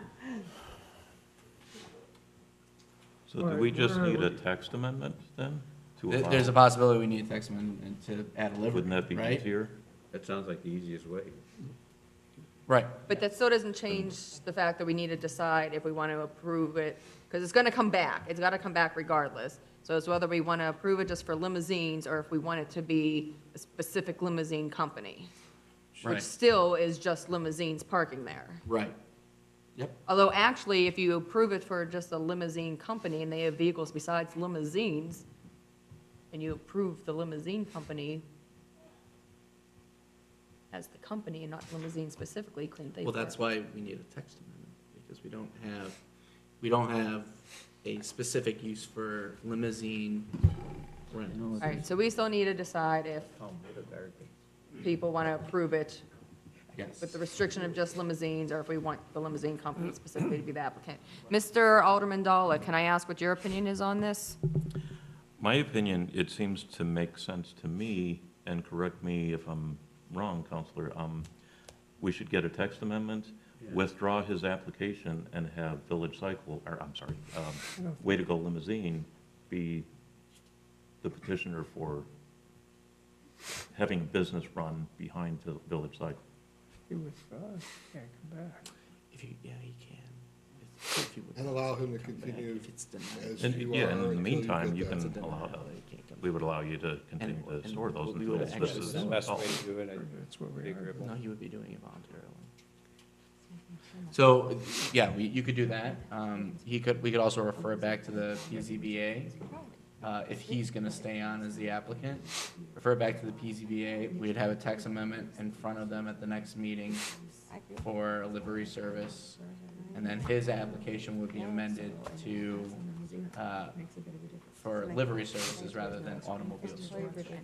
Otherwise, he could withdraw his application, we'd still have a text amendment for the PZBA, and then the new applicant would be Way to Go or whomever wanted his proposed user would be, and that would be for livery services or whatever. I'm just trying to do this in the least complicated way so that everyone is happy and everyone is protected. It just depends on, at this point, whether or not you want him to be the applicant or you want his business to be the applicant. That's all. I would think that it would be best to have his business be the applicant, not him. Okay. If I might ask a couple of questions, I hate to make this any longer than it already is. If we do a text amendment that affects it's citywide, doesn't just affect or impact this particular property, right? It would be the zone, it would be the B3 zone. So all B3 zones would then be allowed to rent? You would do a text amendment, if I'm interpreting all of this correctly, you would do a text amendment to make livery services a special use in B3 zones. All right, now define livery services, because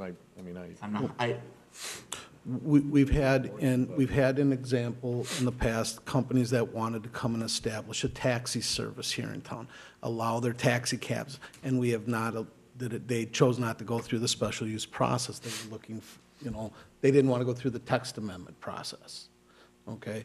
So I would envision livery as limousine services, private vehicle carriers, or taxi service.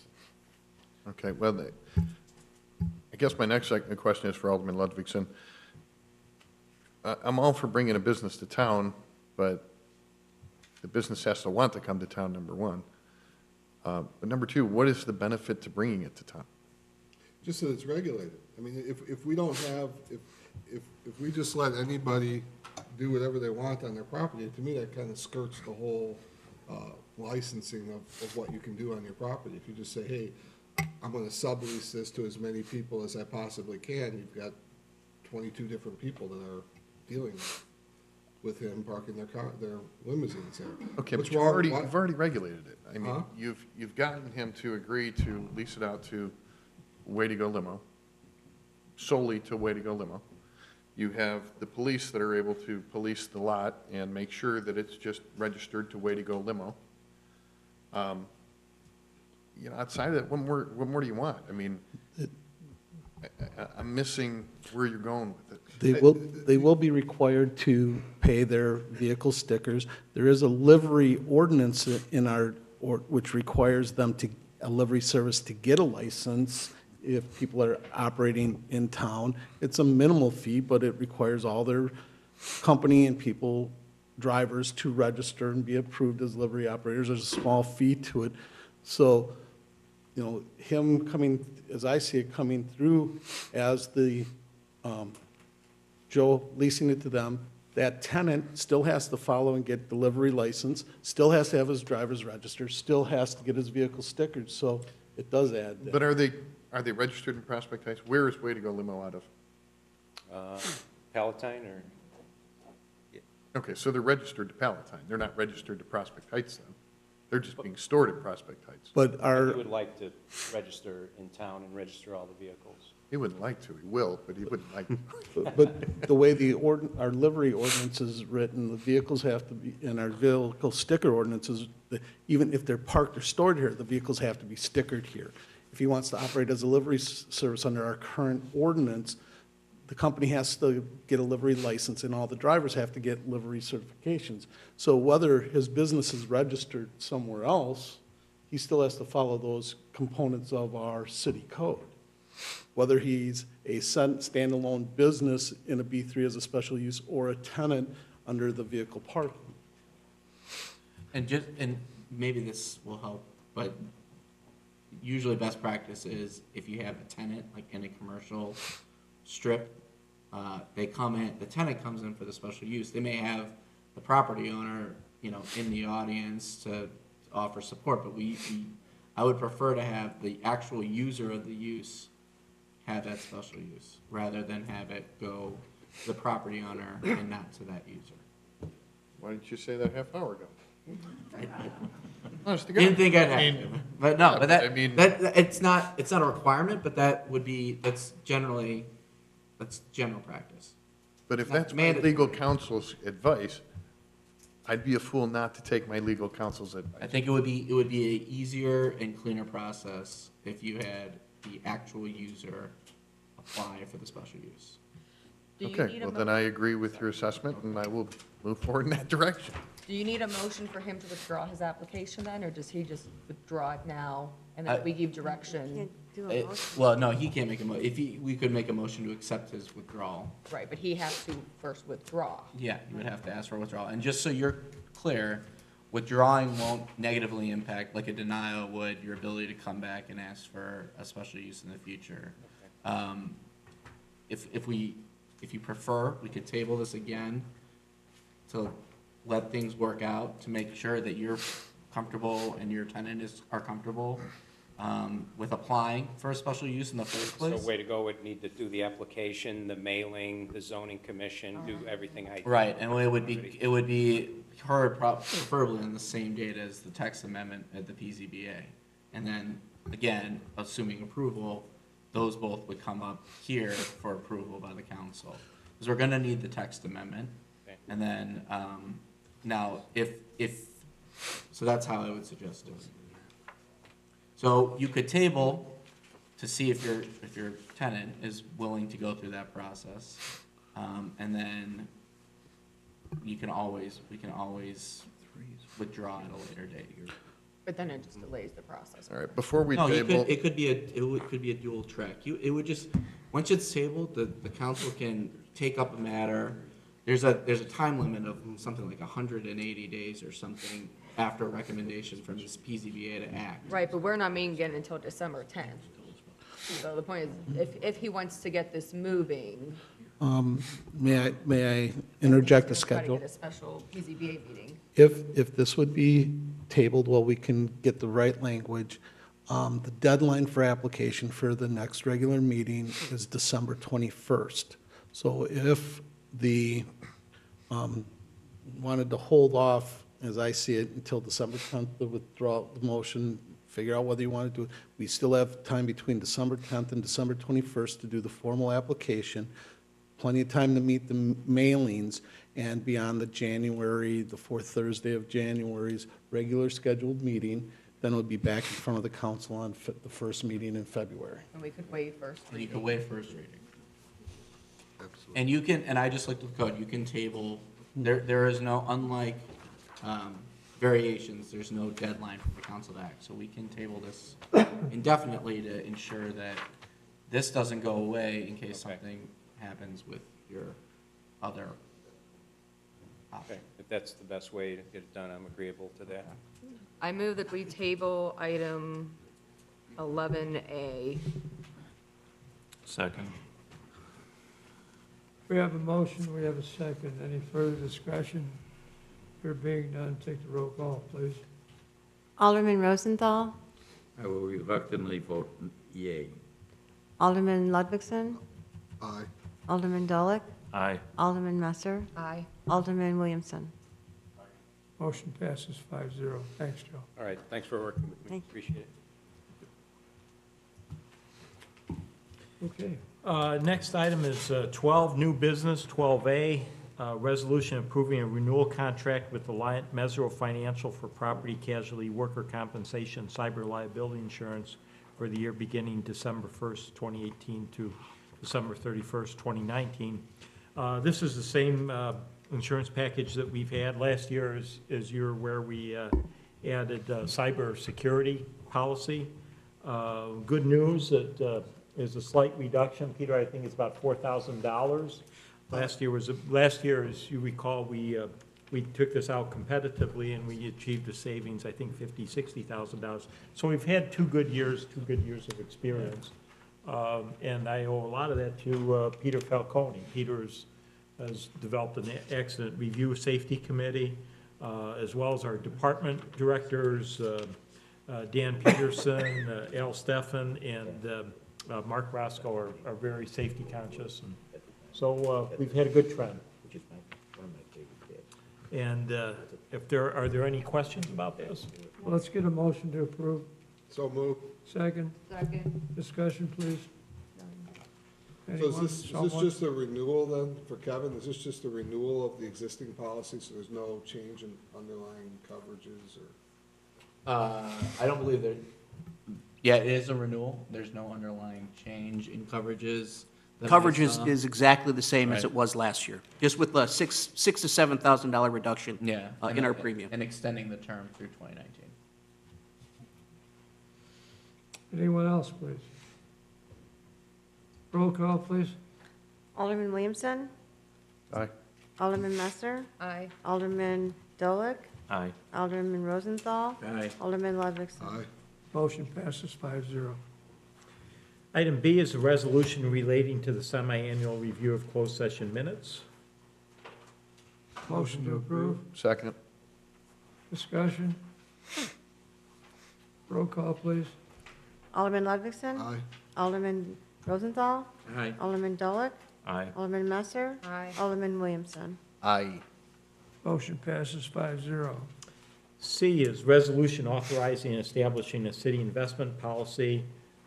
It's tabled from the last meeting, and I think since then there was a discussion between Mike Ducharme, Alderman Rosenthal, and Treasurer Tibbetts about an adjustment of language regarding the use of the finance director and/or the treasurer.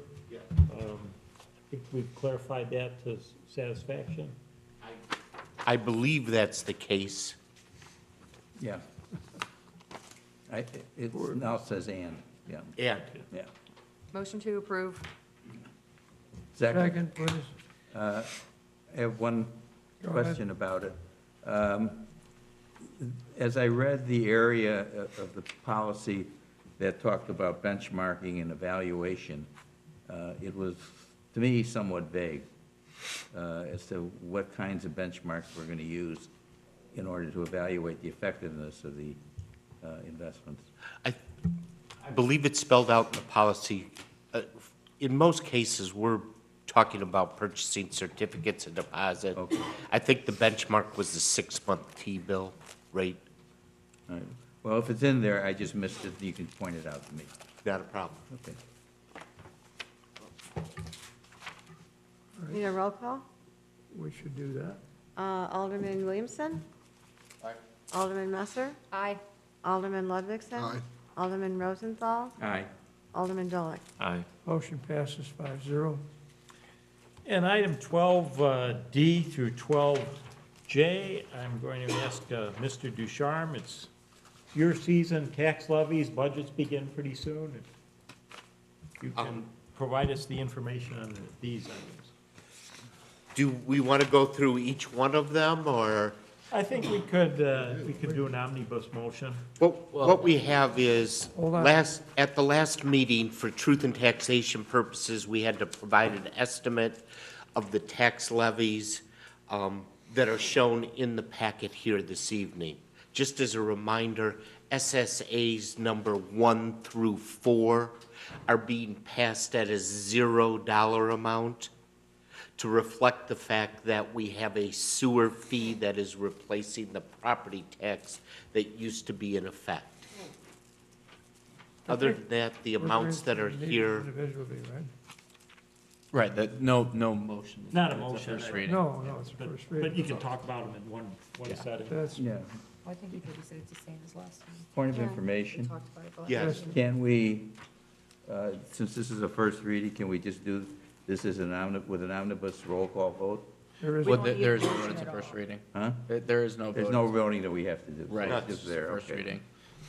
Mike, did you get an answer as to whether or not you had to do anything with the county?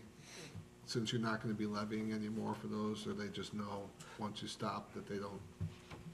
Well, I posed that question to Kevin because I hadn't been familiar with continuing to pass a zero levy. I think Kevin can probably respond to that. Yeah, thank you, Mike. So the reason for the reasons he stated, we SSAs 1 through 4, this is the second year where it's been a zero levy. The problem is, if there are still balances in those SSAs, and we are using those balances to do sewer televising and other sewer work. Now, if we wind down those SSAs prior to zeroing out those balances, we have to do a distribution, which requires a calculation of what various homeowners are entitled to, and we'd have to distribute that money out. So the intent is to spend the balances in the SSAs on the televising and other sewer work until there's no funds left, and then we will wind down the SSA. Makes sense. Thank you, Kevin. Anything further on that issue, those issues? Michael, you're good? That is it, yes. All right. They'll be passed next meeting for final approval. All right. Joe? Item 13 is previously listed topics for the next workshop session. We have staggered elections and sanitary sewer delinquent payment update. And we'll be bringing as staff, we'll be bringing the delinquent payment update item back. What does that mean? It means we've incorporated your suggestion of a grace period or an amnesty period. We have some other ideas too, as far as a very visible notification process. And we recognize that I think that there are a number of citizens that have not paid since we've taken this over, so we've got to improve our collections. So we'll come back, this is scheduled for the next meeting. All right, so we have over 200 that have not paid. That's right, Surprising. yeah, I think roughly about $60,000. All right, so you're thinking of doing what? We will come back with the amnesty suggestion, work out what we think is, a reasonable period. It's not forever. No, if you saw Schaumburg, they were doing it through December 31st. Okay. So sooner the better, but Yeah. we could say January. Reasonable 28th. amount of time, absolutely. And then we also, we hope to address notification and collection procedures as well. All right, good. And Peter, you're going to look into how Schaumburg handled the situation of late charges being paid by some people already, what happens to them. But we should have an answer on that tomorrow. We're going to follow the model from Schaumburg and just see what they did instead of recreating the wheel. Yes, sir. Yeah. Okay. Joe, anything else? That's it for item 13. Okay. All right, So- we'll move on to the warrants, please. So the expenses for this period, $947,060.30. Police pension payments of $73,227.64. Total warrants of $1,020,287.94. Motion to approve? Second. Second. We have a motion, we have a second. Any further questions? If not, take a roll, please. Alderman Williamson. Alderman Messer. Aye. Alderman Ludwigson. Aye. Alderman Rosenthal. Aye. Alderman Dolick. Aye. Motion passes 5-0. Public comments? Police pension payments, we talk about that? Yeah. We included those, yes. Okay. Executive session, let's go back to public non-agenda matters. Anything? There are no. There are none. Executive session, as far as I know, there's none planned. Nope. Yes. Okay. Will you stand up, identify yourself? And next time you do that, would you fill out a little card? Yeah, Protocol. apologies, the No, comment you're came fine. from one of the motions earlier. My name's Chris Nye, General Manager for Public Services. Appreciate the council's time this evening. Clarification on the motion earlier for the sealed bids. I believe it was motion for final sealed bids for December 3rd. Is that from the other two bidding providers that did not provide the final bids on October 24th or 29th? Or is that for all sealed providers? Looking for clarification on that, please. We're going for all three as far as I know. It's all three. Back to the final three. Okay. Yeah, Very good. Thank you. final. That's final. Right, like the Okay. NCAA. Adjournment, please. Motion to adjourn. Second. All in favor? Aye. Okay. Thank you very much.